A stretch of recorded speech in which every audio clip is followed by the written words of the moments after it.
Vous est-il déjà arrivé de regarder un objet du quotidien et de vous demander comment il a été fabriqué? Eh bien, imaginez que chaque produit est une véritable symphonie. Et pour que cette symphonie soit harmonieuse, il faut un chef d'orchestre. Dans le monde de l'industrie, ce chef d'orchestre, c'est le gestionnaire de production. C'est exactement ça. Le gestionnaire de production, c'est la personne qui va faire dialoguer tout le monde. La finance, le marketing, le service des achats et bien sûr les équipes sur le terrain, avec les machines. Son objectif ultime, partir d'une simple idée et la transformer en un produit concret, le tout de la manière la plus fluide et la plus efficace possible. Voilà la définition un peu plus formelle. En fait, c'est tout l'art d'organiser une transformation. On prend des matières premières d'un côté, des composants de l'autre, et on met en musique toutes les étapes pour créer un produit fini qui correspond parfaitement à ce que le marché attend. Alors voici le programme pour ce décryptage. On va d'abord définir un peu mieux ce qu'est la gestion de production. Ensuite, on plongera dans le plan directeur, puis le plan technique du produit. On verra comment on gère les matières et les stocks. On descendra ensuite sur le terrain, dans l'atelier, avant de conclure sur cette idée d'une symphonie sans fin. Allez, on commence. Première partie. Qu'est-ce que la gestion de production? On va voir de plus près le rôle de ce fameux chef d'orchestre. On enchaîne avec le cœur de la planification, le plan directeur de production. C'est ici qu'on va comprendre comment les grandes ambitions de l'entreprise se transforment en un calendrier d'actions très concrètes. Tout part d'en haut. On a d'abord le plan stratégique, la vision à très long terme. Ensuite, on descend d'un cran avec le plan industriel et commercial, le PIC. Là, on commence à parler de rythme de production, mais pour de grandes familles de produits. Et enfin, on arrive au programme directeur de production, le PDP. Et là, on est dans le concret, la partition détaillée semaine par semaine. Quel produit, en quelle quantité et pour quand?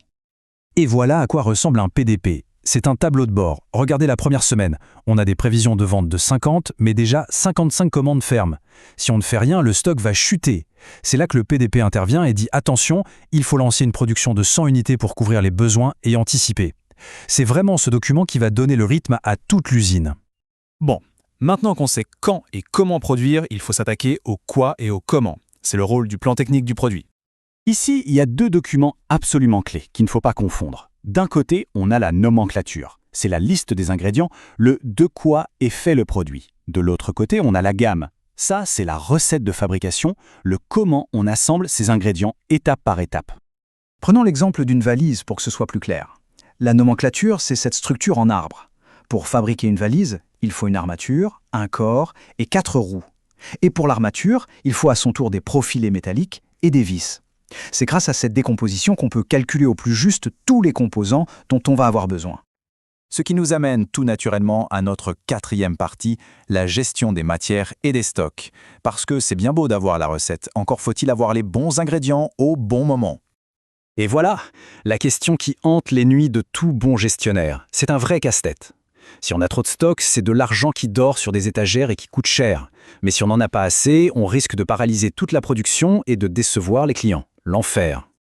Une méthode très connue pour y voir plus clair, c'est la méthode ABC, basée sur la loi de Pareto. Ce qu'elle nous montre, c'est qu'en général, une toute petite partie des articles, les articles A, représentent 80% de la valeur du stock. L'idée, c'est donc de concentrer tous ces efforts de gestion sur ces quelques articles hyper importants, plutôt que de s'épuiser à tout contrôler de la même façon. Le secret, c'est de trouver un équilibre parfait entre deux forces opposées. D'un côté, le coût de commande. Si on commande souvent et en petite quantité, on a beaucoup de frais administratifs. De l'autre, le coût de stockage. Si on commande de grosses quantités pour être tranquille, eh bien le coût de l'entrepôt, des assurances, tout ça explose.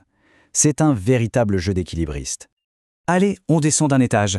On quitte les bureaux de la planification pour l'atelier. C'est là que la symphonie prend vraiment vie.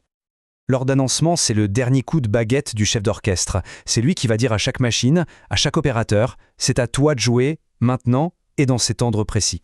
Le but est de créer un flux de travail le plus harmonieux possible, sans attente, sans blocage. Pour visualiser ça, on utilise souvent un diagramme de Gantt, comme celui-ci. Ça permet de voir d'un coup d'œil la charge de travail.